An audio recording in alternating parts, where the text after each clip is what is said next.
call me brother when you need a hand. We all need somebody to lean on. Just might have a problem that you understand.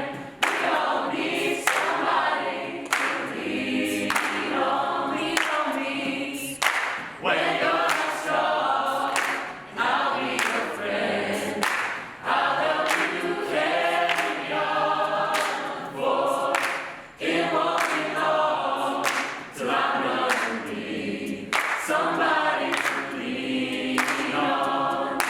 If there is a load you have to bear that you can't carry, I ride up the road, I'll share your load if you just call me. Call me, call me, call me, call me, I'll be your friend. Call me. call me, Just lean on me. Call me. Oh, yeah.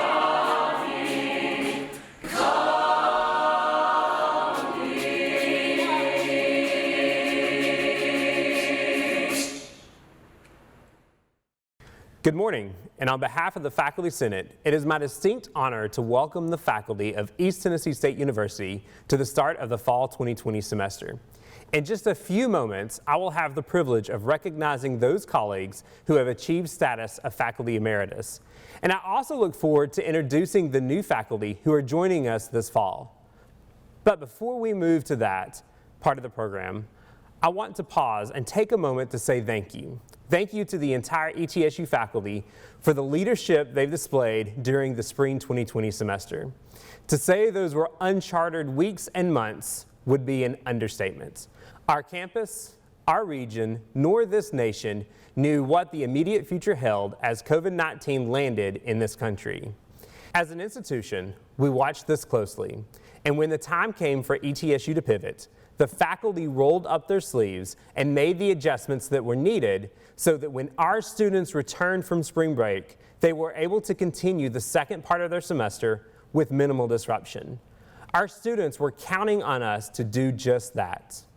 So I want to again thank each of you for the way you led and for all that you did to help our students and this university succeed. The theme of this year's Convocation, Hope and Resilience, sets the stage perfectly for the semester that is about to begin.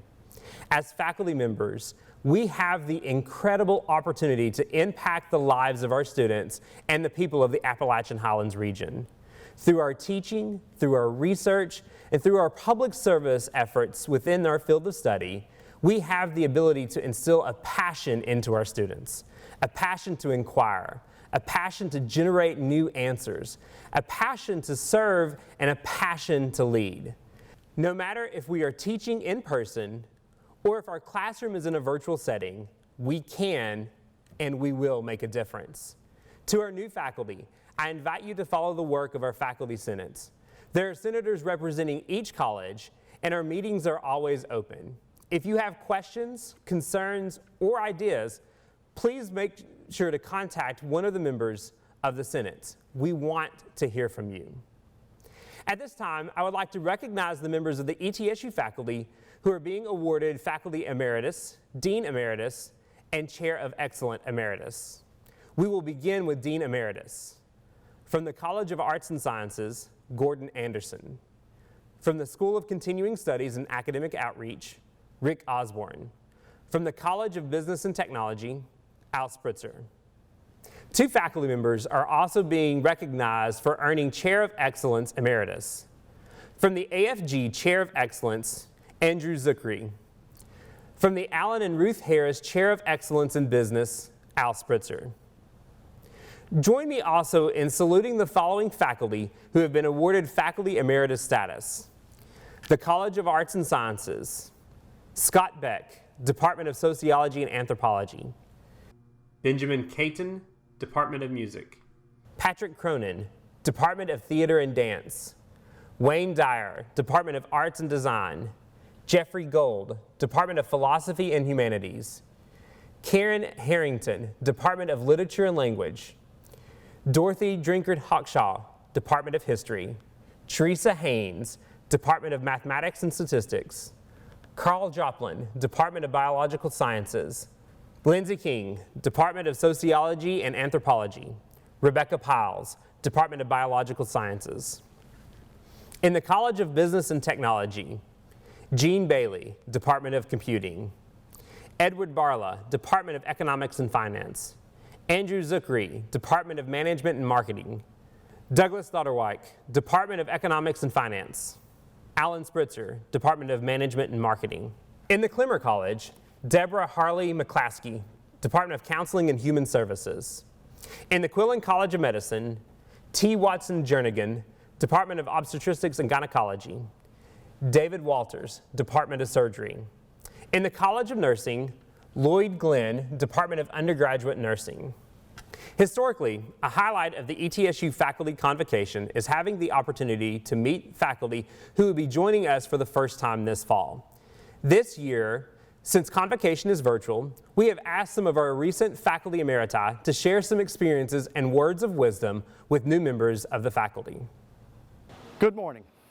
I'm Thomas Watson Jernigan. I had the honor and the privilege of being an ETSU faculty member for over 20 years. I came to Johnson City 40 years ago as an obstetrician gynecologist. It was indeed my honor and privilege to serve for 20 years within the Department of Obstetrics and Gynecology at the James H. Quillen College of Medicine. I can remember my first events with the convocation of the new faculty. It was a scary time. I didn't know anybody, even though I'd been in the community for quite some time. It was also scary because I didn't know what I was supposed to do. How was I supposed to teach? What was I supposed to say? But with the help of friends, family, and the ETSU mission statement, I fully understood what I was trying to do. I was trying to prepare the next generation of physicians for taking care of the people of Northeast Tennessee. That gave me hope. To paraphrase the late Jim Valvano, I think every day we should laugh, think, and emote. I also think that we should know where we are at the present time and where we want to be, what our dream is. My dream was to be a physician, and I wanted to transmit that to my students. The thing that doesn't take a day off is passion, enthusiasm. If you have passion and enthusiasm for teaching, the students are going to soak that up. In the meantime, become engaged. Be part of the ETSU faculty family. Go on those committees. Yeah, I know, we've all been on committees, but they're still important. I was on the committee that ended up developing the Wellness Center, the Physical Education Center. That was something that was important at the time. I also was on the academic and athletic councils. Those things for student athletes are very important. Finally, find a mentor. My mentor ended up being the dean of the medical school and ultimately the president of the university. But I always had a special bond with him, and he guided me in my career. Finally, one last thing. Bring that passion, bring that enthusiasm. You know what you're doing. The students want that. Interact with them in that way. And always remember what Captain Sully said. He's known for 208 seconds of his life. Which 208 seconds do you want to leave as your legacy? At ETSU, you have a chance to make that legacy forever, and one that will impact well beyond your years of teaching. Go Bucks, and welcome to ETSU. Hello, this is Debbie Harley McClaskey. The stronger the relationship I could build with my students, the better their motivation to learn. Just like the saying, no one cares how much you know until they know how much you care. Our students want to feel that they matter, I try to find ways to have students share their stories and for me to share mine. I look for ways to learn about their dreams and their ambitions. And I provide incentives, like extra credit, to come to my office just to chat. I want them to see me as their learning coach, not an authority figure ready to bring down the latest bad grade. No offense to anyone in this room, but the opportunity to impact the lives of my students is everything. It's why I spent 35 years at East Tennessee State University. Enjoy your time at ETSU and enjoy the wonderful students that are here. Hi, new faculty. My name is Patrick Cronin, and I'm Professor Emeritus as of last December 19. I came here from Los Angeles, where I had spent 25 years working as an actor. I was on Seinfeld and Star Trek and Home Improvement and lots of fun shows, and had a good life. But then all of a sudden things changed, and I had a friend who was teaching here. He invited me to apply for a job, and lo and behold, I got it. And I was going to stay here for 2 or 3 years, and then I was going to go to New York and do some theater work. Well, I loved it so much here that I ended up staying for 20 years. And it was 20 of the best years of my life. I can tell you as a new faculty member that if you give yourself over to the Buck experience, it will be heaven for you. I think of all the wonderful people I've met here because that's what it's about. Yes, it's about the gorgeous mountains and hiking and lakes and Lake Watauga and Tweetsie Trail and all the wonderful things you can do here. But it's also about the people. When I first got here, I was teaching a directing class, and I was doing a show with a young man who called Tracers, which was a Vietnam play. And it was in the summer, and it was hot, and our air conditioning wasn't working. And I was sitting there ready to watch this very dark play about Nam. And there were 4 people watching the play: the director's parents, me, and a guy I didn't really know, old gentleman my age, who was Dr. Bert Bach, vice president of the university. He never missed a thing we did, even in the hot summer of a student production. And I had taught at other universities, and if we ever saw the president or the vice president at one of our shows, we were going to be shut down. So it was a wonderful experience. So when you walk the campus here and you meet Dr. Noland or Dr. Bishop, they may have administrative titles, but if you have a problem, they're your friends. In the 20 years I was here, Dr. Stanton, Dr. Bach, Dr. Bishop, if I had a problem, they were a phone call or an email away from helping me. I always felt helped. I always felt respected. I always felt loved. And that's why I stayed for 20 years instead of 2.5. When I was in LA, we used to have a saying, my agent called this morning. Hello, he lied. And when I got here, nobody lied. Everybody said what they meant, and everybody meant what they said. It's a beautiful place to live and work. The people you will work with, from the president, Brian Nolan, through Will C. Bishop, and your deans and your chairs, they're your friends. They hired you because they want you. This is a place that will want you.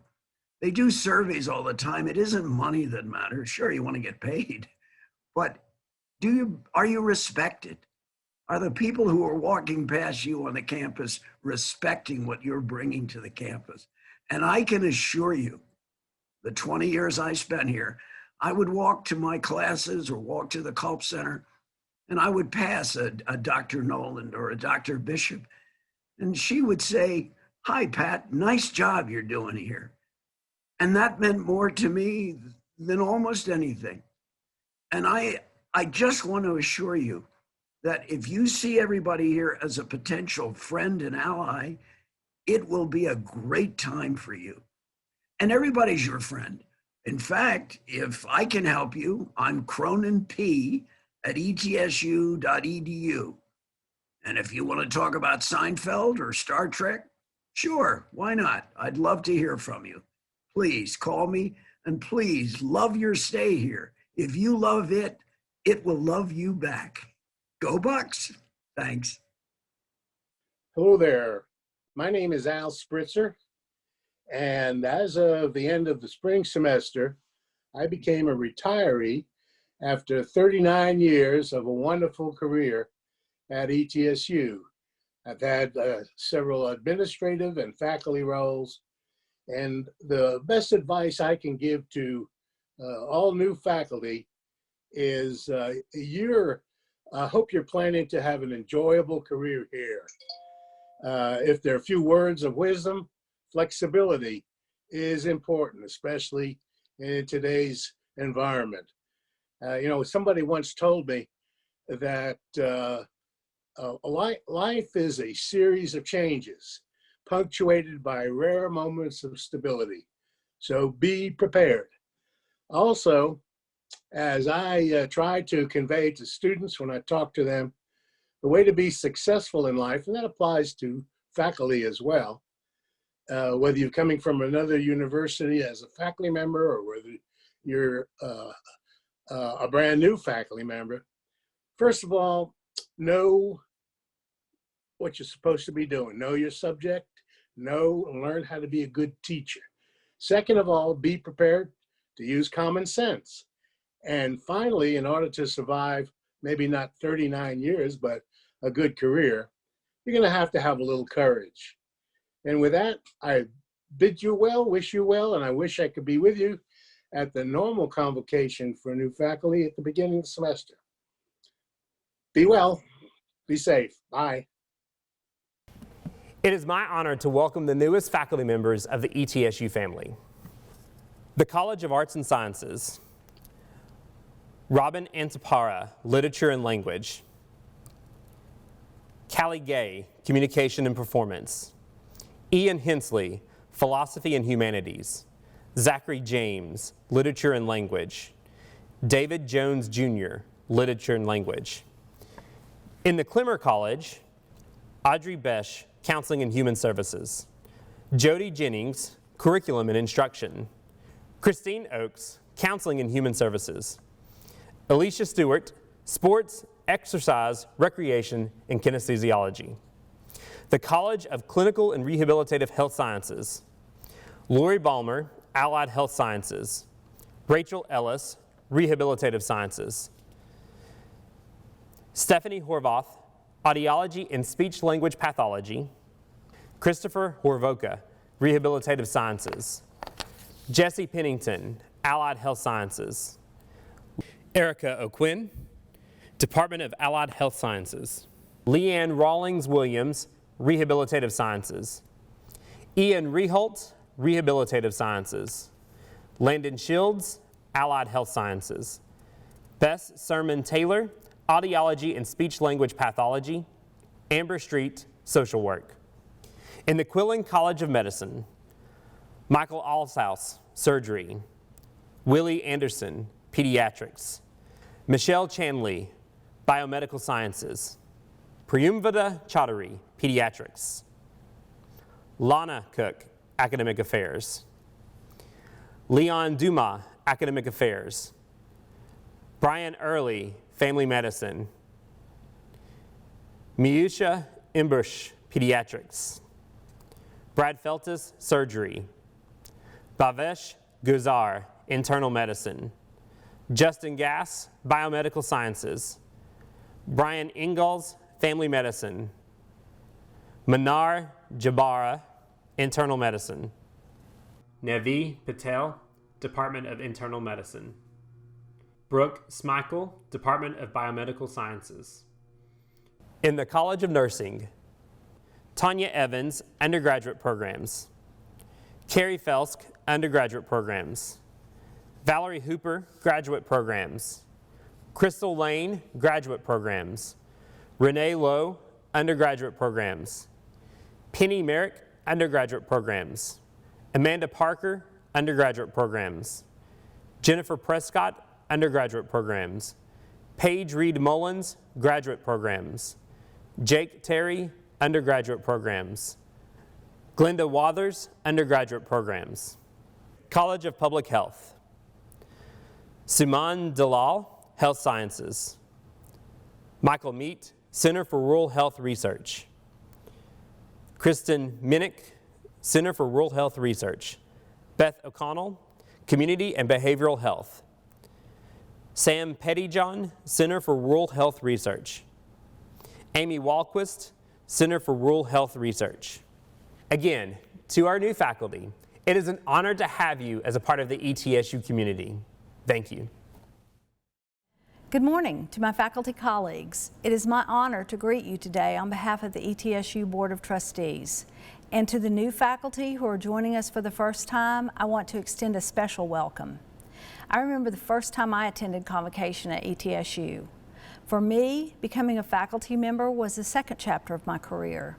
I had just retired from a Georgia public school system where I had been a principal, counselor, and teacher for many years, and I was ready to share my experiences with the next generation of school administrators. I was especially drawn to the mission of this university. When ETSU was founded in 1911, its sole mission was to prepare teachers. Of course, the university has expanded, but within Clemmer College, my colleagues and I have the honor of carrying forth a mission that began more than 100 years ago. My decision to join the ETSU faculty remains one of the best decisions I have ever made. Every year at commencement, one of President Nolan's challenges to our graduates is to continue dreaming. Yes, they've achieved the greatest dream ever of earning a college degree, and with that degree, anything is possible. But in higher education, we never stop dreaming. I want to borrow that message today and share those same words with you. What are your dreams for the 2021 academic year? What are your goals? How do you want your life and career to be transformed during the upcoming year? At ETSU, anything is possible. You are part of an institution where doors are opened. You are part of a university that believes in the power of higher education, and you are part of an institution that values shared governance and where faculty have a voice at the table. I will say it one more time. At ETSU, anything is possible. To all of our faculty, thank you for all you do to make the dreams of our students possible, and thank you in advance for all you will do for our students and this institution during the 2021 year. Best wishes for an amazing year ahead.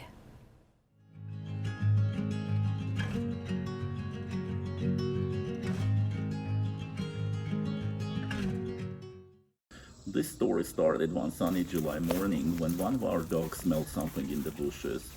It turned out to be an abandoned duckling who tried to get out of the shell but was tired, cold, and almost lifeless.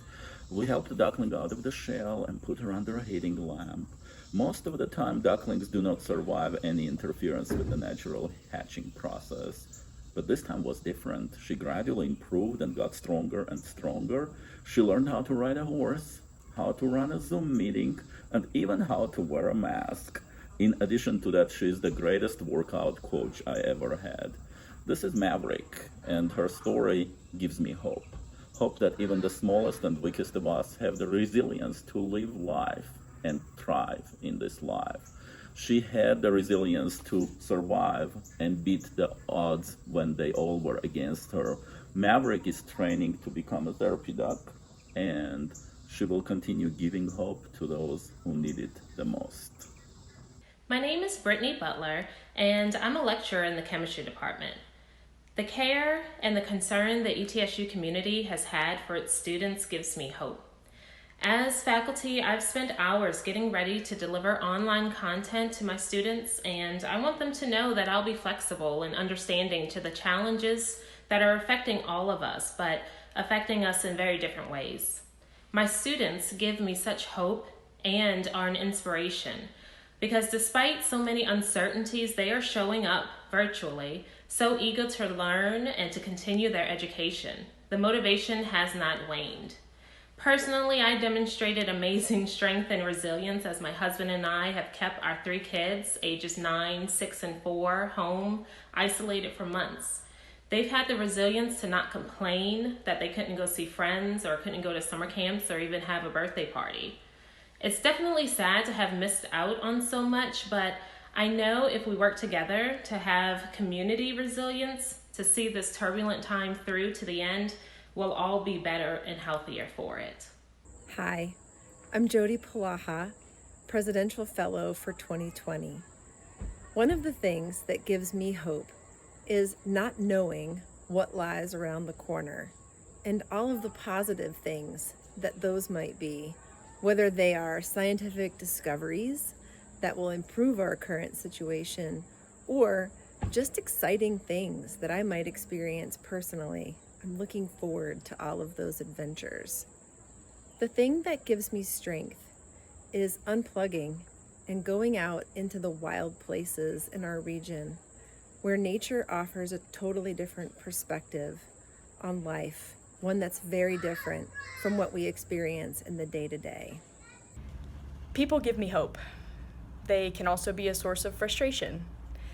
With everything that's going on in our world, I think it's easy to become discouraged, but when I see random acts of kindness, love, acceptance, and people fighting for social justice, it renews my faith in the goodness of others, and I try to notice this and pay attention to it as often as possible. What makes me feel strong is challenging myself and getting outside of my comfort zone. I find that spending time in the outdoors and trying new things really helps me to do that. I've attempted multiple DIY projects this summer, some of which have exceeded my expectations, and others were what you might consider a Pinterest fail. I've also spent a lot of time on the lakes and rivers, learning new skills and allowing myself time for personal growth and reflection, and I think that's really important. My hope for fall is that we will realize what an important role we play in each other's lives, the lives of our students, and the lives of our local community members. I've seen so many displays of strength and resilience, but especially among our ETSU family who are caregivers. It's amazing to see that during so much uncertainty, they are providing safe, stable, and nurturing environments for their loved ones. Good morning, and on behalf of the Student Government Association, it is my privilege to welcome the faculty of East Tennessee State University for the fall 2020 semester. It is truly an honor to serve as the SGA president for the upcoming academic year, and I look forward to the opportunities the year will hold for faculty and students to collaborate together. During my senior year of high school, when I was looking at different colleges, there were many things about ETSU that led this school to being my top choice. I was impressed with the mission of the school to improve the quality and life of others. That alone resonated with my own career goals. I was amazed by the scholarship opportunities that this university offered, and of course, the beauty of the campus certainly helped me realize that ETSU was the place for me to be. But there's something you don't immediately learn about ETSU simply by perusing the website or looking through a brochure. Rather, it's something that you truly come to appreciate after being here for a semester. I'm talking about the faculty. The faculty of East Tennessee State University are truly invested in the future of its students. Our success is your success. You invest in our success. You're leaders and experts in your field of study. You do more than just teach. You mentor. You set the bar. And you help us reach the bar. In this virtual world, your doors are always open. So, on the eve of another semester, I want to say thank you to our faculty. Thank you for all the ways you help us achieve our dreams. Thank you for being patient when we have questions. Thank you for cheering us across the finish line. Thank you for helping us stand back up when we fall. Thank you for reaching out to those who are struggling, especially when you may not ask for help. Thank you for being the example of a person we want to be someday. You have no idea the difference you can make in a student's life. I especially want to thank the ETSU faculty for the way you led during this pandemic. I cannot imagine how challenging it was to find out that you had just 1 week to transition your courses online. For many of you, that meant sacrificing your well-deserved spring break. I want you to know that your efforts are deeply appreciated by students and family members. It was a time of uncertainty, but your commitment to students and the high-quality academic experience you provided was never in question. Your students didn't simply get through the rest of the semester. They continued to thrive. Faculty like Dr. Sean Fox in the Health Science Department, someone who's not only been an academic mentor to me, but also a personal mentor, who's taught me what intellectual curiosity is, who taught me what being a person is and how to strive towards helping others. So today, I say thank you to Dr. Sean Fox and to the rest of the faculty on behalf of more than 14,000 students who will be on campus this fall. We are the best faculty ever, and I'm more than proud to call this campus my home and to be a part of this amazing ETSU family. Welcome home, have a wonderful semester, and go Bucks!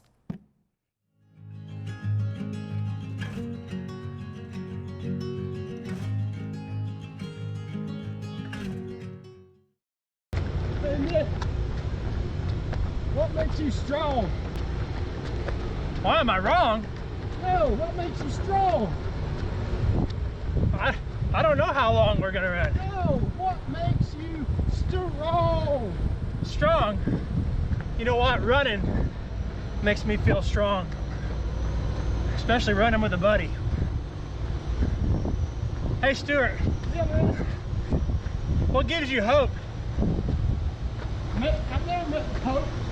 No, I know you haven't met the Pope. What gives you hope? I'm not a dope. Well, that's debatable. What gives you hope? Oh, hope. Faith, family, and I guess working with people like you. Good. Those are all important things. Godspeed. Go Bucks. Man, next time we should just wear a mask. What we can do when we put our mind to it gives me hope. Case in point, ETSU last spring we converted entirely online. Science gives me hope. When it's done right, it can yield amazing things in terms of both theory and application. My family gives me strength. Being outside gives me strength. Taking a moment to breathe and be mindful gives me strength. And this pandemic beer gives me strength, although my wife doesn't agree. Hope is something I get from my community. Our ETSU community, seeing us pull together and transfer so many things online, from virtual anatomy courses to virtual simulation. They were so successful because we approached it as a team, faculty, staff, students, everyone. And really, nonprofit is what usually gives me hope. And I pulled that into our nonprofit work, and we're moving our fundraisers virtually, and we've created this entire donation days for Crumbling House. And I built my first online auction, and it's all for community. So definitely I would say my hope comes from community.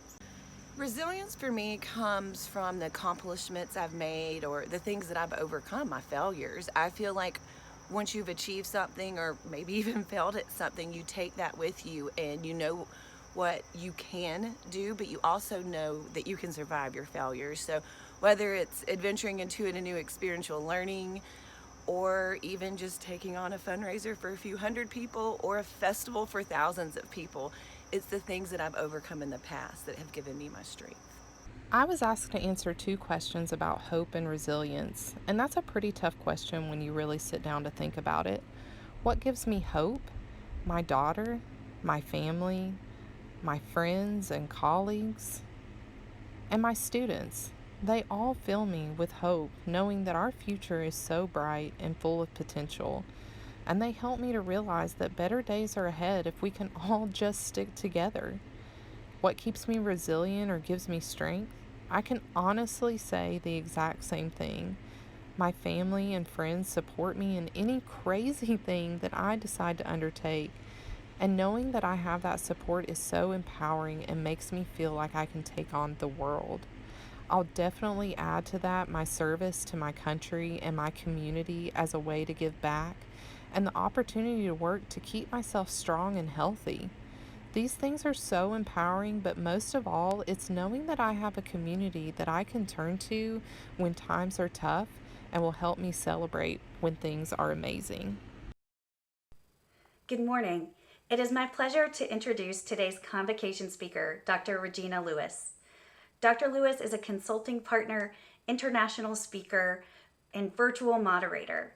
She works with Fortune 500 companies, nonprofit organizations, and educational institutions on topics as diverse as cultural competence, inclusion, strategic planning, leadership, socioeconomic mobility, and student retention. Regina has worked with groups internationally as well, providing training and development in Lebanon, Hong Kong, China, Ethiopia, Brazil, and Saudi Arabia. Dr. Lewis is also an executive coach for the Center for Creative Leadership, a department chair and special assistant to the president for academic excellence and inclusion at Pikes Peak Community College in Colorado. In addition, as a war veteran who honorably served in the United States Air Force, and a woman who became a single mother upon the tragic loss of her military spouse, Regina has a lot of experience with using skills of resilience and hope to succeed in the face of challenge and uncertainty. Her message this morning reminds us of the need for community, courage, vision, and hope as we work together toward a stronger tomorrow. Please join me in welcoming Dr. Regina Lewis. In 1972, there were 500,000 people who were marching, protesting against the Vietnam War. And out of those 500,000 people, there were 12,000 that were actually arrested. At the same time, we were dealing with the Watergate scandal. The US dollar had been devalued for the second time in history. And the health officials had admitted that they were using African Americans as guinea pigs as they were doing studies on untreated syphilis. At that same time, there was also unemployment. It was at its peak at 6.1%. 48 years ago, we were dealing with the unrest of our nation. In the midst of all of this, there was a young man by the name of Bill Withers, who sat in his small apartment in Los Angeles and wrote the song, Lean on Me. In his words, he says, "If we are wise, we know that there is always tomorrow." And that's true. People realized that, they were resilient, they came together, and they believed that there would be a tomorrow. They continued to persist. And at that time, Walt Disney opened his doors for the first time to Disney World in Florida. The Price is Right, the very first episode was actually played. And the very first African American Congresswoman, Shirley Chisholm, announced her candidacy for president. These were so many of the different things that took place during that time, even during a time of challenges and unrest. We're there again. This isn't something new. We all are experiencing fear, uncertainty. We are seeing things in our nation that we've never seen before. As a matter of fact, so much so that we now can feel it. Even today, we are experiencing unrest. We are experiencing what we've already gone through. So many of us have seen so much come in our lifetime, and now we're at another place that not only are we seeing it or reading about it, we have actually witnessed it. We've seen things on television. We're dealing with having to do social distancing, wearing masks, uncertainty for tomorrow. But in the midst of all of this, East Tennessee State University, is still seeing its vision. Its vision of developing a world-class environment to enhance student success and improve the quality of life in the region and beyond. How do we continue to do this? We have to understand that we have to adjust to being uncomfortable and looking at that as the norm. We have to start to see one another as not just colleagues, but allies, co-conspirators, advocates, people that we can pull together and pull our energy for one another to make a difference, to be able to forge forward, to continue to see the vision that we have in place of us. We have to still think about so many of the words that Bill Withers has actually said, because he says, lean on me. Swallow your pride if you need something to borrow. And it's true. We have to swallow our pride and be able to know that there is somebody else that's here to help us, that we can do this together.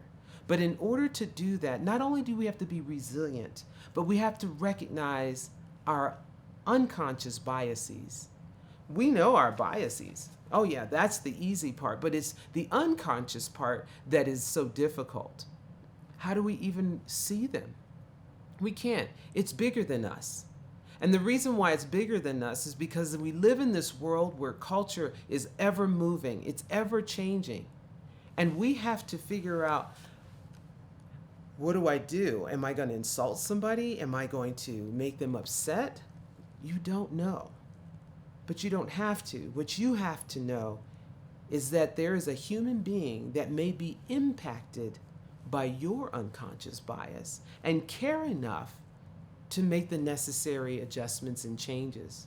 Now, you might say to a person, that was not my intention to hurt you. But intention and impact are two different things.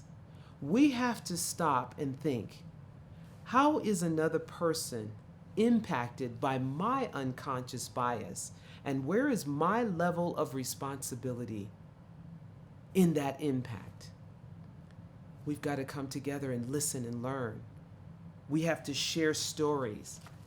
We have to get to a point where we humanize one another. Today, we're dealing with groups of people that are being dehumanized. Everyone is a human being. Everyone should be cared about and thought about. We do this in our classrooms. Now we have to extend it to our virtual classrooms. We must stop and think about the needs of our scholars and the needs of our colleagues. We have to work together to create a safe space so that people can still be able to have the best experience that we have to offer. That is what your university will do. I think it was very fitting to start this day with the song Lean on Me, because those words, even though they were written in 1972, there has been over 131 different renditions of that song. And people write and sing those types of songs because they see the necessity in their own lives and the lives of other people. And we can use those words as strength. It's been a blessing to have Bill Withers with us today in spirit, because in April of this year, Bill Withers passed away. But his words will live on forever. This is proof. We're doing it right here. Remember, you have something to offer, but it will be different from somebody else. But today, we can decide to come together, recognizing that we are going to be dealing with challenging times, unstable times, times of uncertainty. But if we know that we have something to offer and to connect it with someone else that has something to offer as well, that may be different, we might be able to create something new. Something that I tell people all the time is that now is the time to create the game. There's a new game that's going to be played. If you think that we're going to go back to the way things were, then you're not adapting. You're not ready for tomorrow. Tomorrow is a new day. Bring it together. Start to think about what it is that you need to do. Not just making the game, but creating the rules. You get to be a part of that. You get to be a part of tomorrow. Let what you do, what your entire community of people do, resonate, not for just today or tomorrow, but for years to come. I'm Dr. Regina Lewis, and it has been my pleasure to talk to all of you today as we together prepare for a new tomorrow. Good morning. On behalf of the more than 14,000 students and 2,600 faculty and staff who comprise the ETSU family, it's my pleasure to welcome you to the start of the fall 2020 semester. The start of any new academic year brings a sense of renewal, anticipation, joy, and hope. And this fall is no different. While many things around us have changed as a result of COVID-19, the heart of this university remains the same, and that's you, our faculty. As you return to the classrooms, to your research labs, to your work of service, and to the things that you do as part of members of the ETSU community, you bring that pace and that heart of the campus with you. This semester is going to be a little bit different, but it's different because you're here. This fall, we welcome new faculty to the ETSU family. We welcome a freshman class that's more than 1,700 students strong. And we bring individuals from far and wide to our institution to begin their journey with us. And while that journey may be a little different temporarily because of COVID-19, it is a beautiful and pure journey nonetheless. I want to take a moment to thank our new faculty who are joining the ETSU family. I look forward to meeting you throughout your career here, and I hope that your time at the university has been as impactful and transformative as my experience at the university has been. When I started at ETSU a number of years ago, my son was in the first grade. And last week I had the pure joy of taking him to ID services and watching him get his student ID as he begins dual enrollment courses on our campus this fall. You'll find that at East Tennessee State University, this is a community where not only that you can grow as a scholar, but you and your family, loved ones, and others can grow together with you. And I hope that the roots that you begin to plant this fall will grow deep and will go strong. And that in time, at the end of a rich and fulfilling career, your name will adorn the name of emeriti faculty that we will celebrate during today's convocation ceremony. Typically, this event would occur in the D.P. Culp Center. That's where I'm joining you from today. Last year at Convocation, I talked about my excitement to welcoming everyone to the Martin Center in the fall.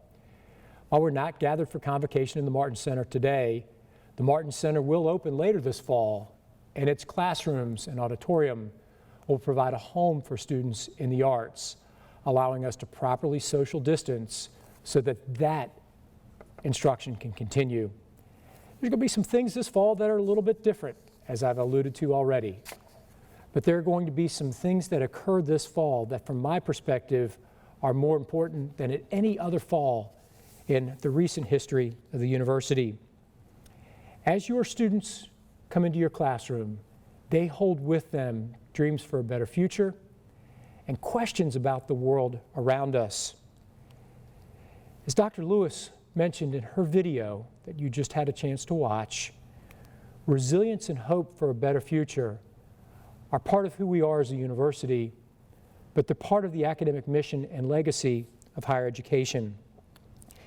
And that resilience and hope in a time in which our nation is being torn apart by division, questioning of values, and a sense of what journey are we on as a country. We as a campus, as we journey into our classrooms, I hope can reflect upon our mission and the power of what your students bring with them when they come into the classroom. This summer, I spent a lot of time reflecting upon work that I did in my career. Went back and reread my dissertation, which was a lot of fun to do. But I also reread some of the pieces of the literature review that informed that dissertation. I spent time reading a book by David Halberstam called The Children that tells the story of college students in Nashville in the early 1960s who were the foundation of the Nashville student movement.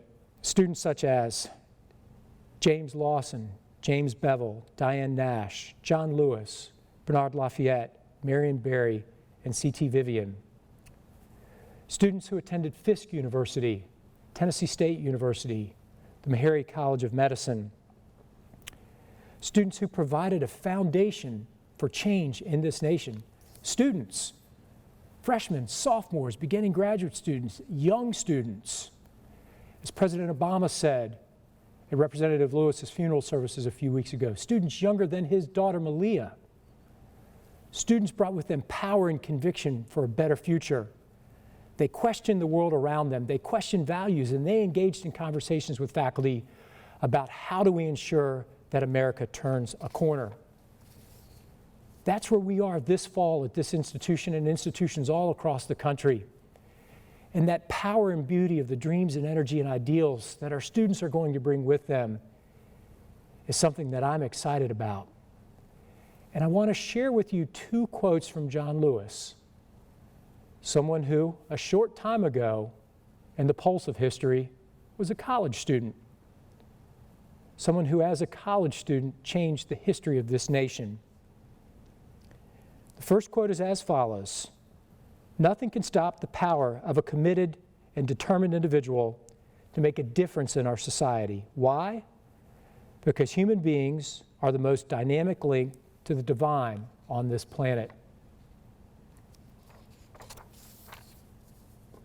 And the second, "You are a light. You are the light. Never let anyone, any person or any force, dampen, dim, or diminish your light. Release the need to hate, to harbor division, and the enticement of revenge. Release all bitterness. Hold only love, only peace in your heart, knowing that the battle of good to overcome evil is already won." So members of the faculty at East Tennessee State University, let us be the light. Let us be the light of learning, of knowledge, of innovation, of exploration. Let us learn from the light that our students bring into our classrooms. And let's let that power of inquiry, of discovery, and of reaffirming our values define the fall. I don't want this year to be defined by COVID. I want this institution, its people, our students, our faculty, and our staff to define the year. That's what we've done throughout the summer as we've come together to battle COVID, both in the work that we've done in Clemmer, in the College of Business and Technology, and colleges across the board, to the work that you've done as faculty to prepare your courses, be they on ground or online. I'm excited about the start of the fall. I'm excited to welcome the new members of the faculty to this campus. I'm excited to welcome our faculty back to the campus. And I want to close by saying thank you. Thank you to all of the faculty members who we're recognizing with emeritus status today. You've provided a foundation for excellence upon which all of us will carry forward. We have a responsibility to carry your light forward to educate the next generation of students at this university. It's my honor to be a member of the faculty. It's my honor to be a member of this family. And on behalf of our Board of Trustees and the entire ETSU community, I wish you Godspeed for an outstanding 2020 academic year. Godspeed and go Bucks.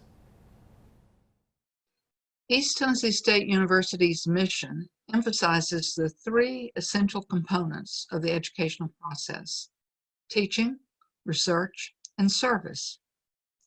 Each year, the university accords special recognition through a Distinguished Faculty Award to 3 outstanding faculty members whose academic careers represent distinctive and exemplary achievement in one of those 3 areas of distinction.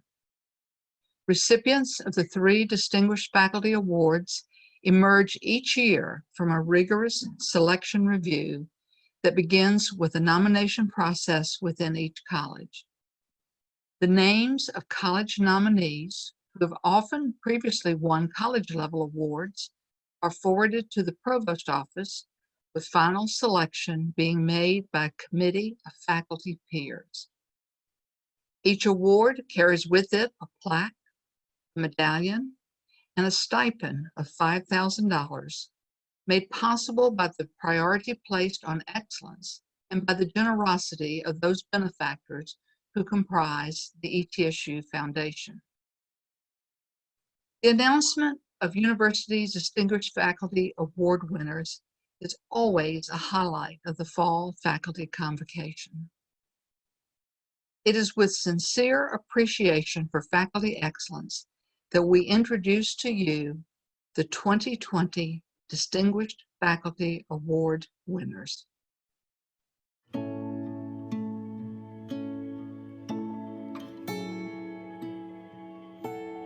When a first-year student arrives at the Gatton College of Pharmacy, a lot of times they do find the curriculum overwhelming. Just the volume of material and the speed at which things are covered in the curriculum is challenging. I do things to try to get the student actively involved in the process of learning during class. Students are divided into groups and they look at a model and they work through questions about the model to where they actually develop the understanding of the material. Another mechanism I use is the think, pair, share technique, and this is where I ask the class a question and I encourage them to get with somebody next to them and talk it out and come up with an answer and then report it to the class and we discuss. I did a lot of faculty development this summer to learn about the best practices for online teaching.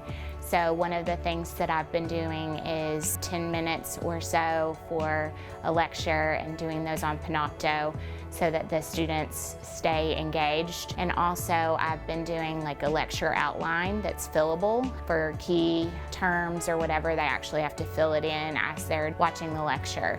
It's just so fun to see students really light up with learning and really get excited and see that click.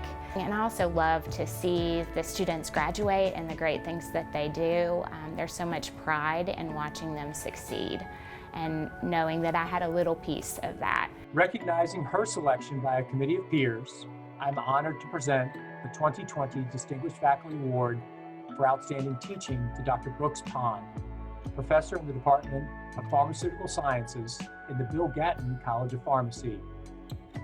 Dr. Brooks Pond joined East Tennessee State University's Bill Gatton College of Pharmacy as a founding faculty member in 2007.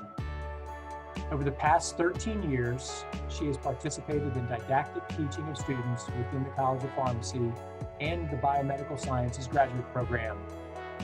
Her nominator wrote of Dr. Pond's dedication to students and their appreciation for her, noting as follows: perhaps no better support for Dr. Pond to receive the Distinguished Faculty Award is the fact that the graduating class of students has selected her 6 times to serve as the class's faculty hooder. No other faculty member at Gatton comes close to this. Dr. Pond, thank you for all that you do for our university and for your dedication to our students.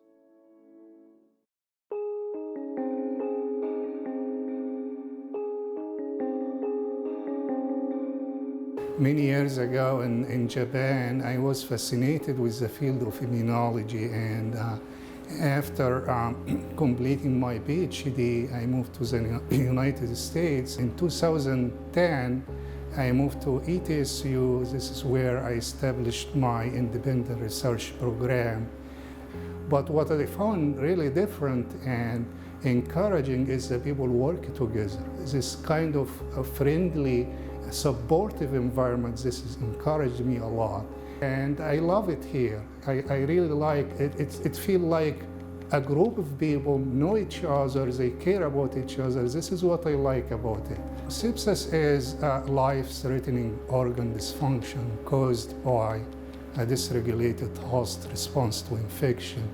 In the United States, there are about 1 million sepsis cases are reported every year, each year, with about 400,000 deaths. In all, sepsis is a public health challenge.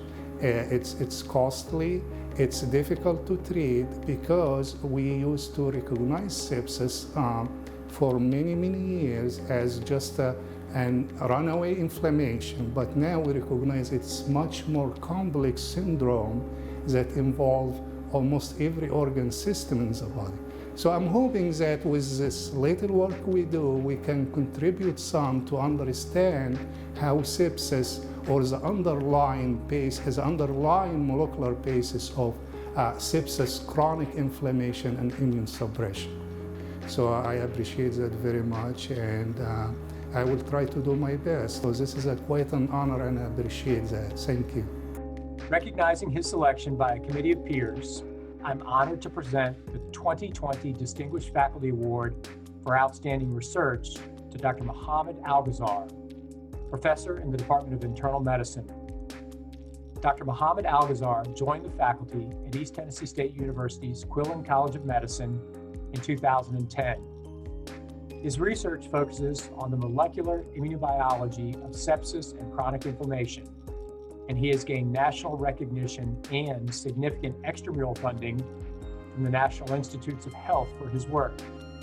In support of his nomination, a colleague wrote, Dr. Algazar is a brilliant researcher. He has the ability to recognize and respond to fundamental gaps in our understanding of clinical immunology and inflammatory diseases. Promising scientists like Dr. Algazar are extremely important to ETSU and the College of Medicine's research programs. Dr. Algazar, on behalf of the university, congratulations and thank you for your critical research.